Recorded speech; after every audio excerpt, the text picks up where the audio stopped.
పంకపాటి సర్కారు అసలుకు రోడ్లను పట్టించుకున్న పాపాన పోలేదు. రోడ్లను మొత్తం నాశనం చేసిండ్ర నీ కూటమి నాయకులు. ప్రతిపక్షంలో ఉన్నప్పుడు మస్తు విమర్శలు చేసేది. ఇక అధికారంలోకి వచ్చినాక మేము రోడ్లను అద్దం లెక్క మెరిపిస్తున్నామని కూడా బగ్గనే చెప్పుకుంటున్నారు కూటమి నాయకులు. కానీ ఇప్పటికి సుతం చాలా గిరిజన గ్రామాల్లో మాత్రం ఇంకా డోలి మూతలు తప్పుతనే లేవు.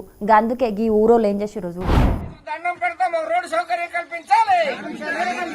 పంచాయతీలు ఏర్పడిన గ్రామానికి రోడ్డు సౌకర్యం కల్పించాలి.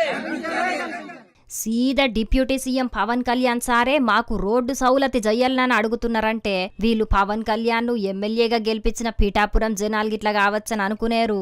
కాదు అనకాపల్లి జిల్లా దేవరపల్లి మండలం వీరభద్రపేట ఊరోళ్ళు. వాళ్ళ ఊరికి రోడ్డు సౌలతి చక్కగా లేక దవాఖానకు ఓవుడు ఆలస్యమై ఈ నడుమ 3 చిన్నపిల్లలు జీవిడిచిరట. ఇక పవన్ కళ్యాణ్ పంచాయతీరాజ్ శాఖ మంత్రి కాబట్టి మా ఊరికి రోడ్డెయ్యాలని ఇట్లా మోకాళ్ళ మీద గూకుండి నిరసన చేసిండ్రు అన్నట్టు.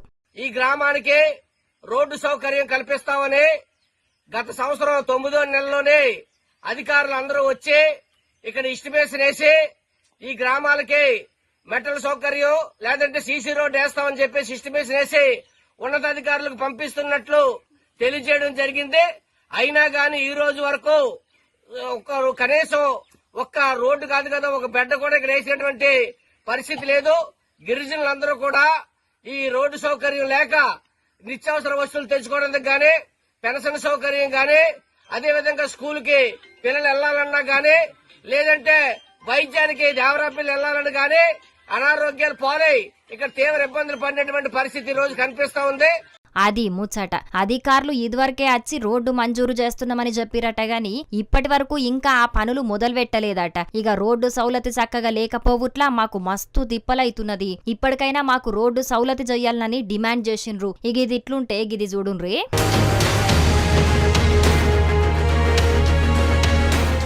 అనకాపల్లి జిల్లా రోలుగుంట మండలం పెద్ద గరువుల ముచ్చటిది. తాగేతందుకు సుతం నీళ్లు దొరకక అక్కడి ఆదివాసీ మహిళలు ఇట్లా బిందెలు పట్టుకొని పోయి నీళ్లు తెచ్చుకుంటున్నారు. కాలం ఎంత మారినా ఇప్పటికి సుతం కొండలు గుట్టల వారే నీళ్లనే తెచ్చుకొని తాగే పరిస్థితి ఉన్నదంటే మనం ఏం అభివృద్ధి చెందినట్టు ఏం కథ. ఏదో పెద్ద పెద్ద బిల్డింగులు కట్టుడు, తలసరి ఆదాయం ఇంత పొడుగు పెరిగిందని చెప్పుకునుడే కాదు, ఇసుంటి పేదలకు కడుపు నిండా తిండి తాగేతందుకు మంచినీళ్లు ఉండనీకి ఇంత ఇల్లు కూడా అందియకుండా మేమేదో చేస్తామని చెప్పుకునుడు కంటే సిగ్గు తప్పిన పని ఇంకోటి ఉండదని అంటున్నారు ఏజెన్సీ జనాల తిప్పలు దగ్గర నుంచి చూసేటోళ్ళు.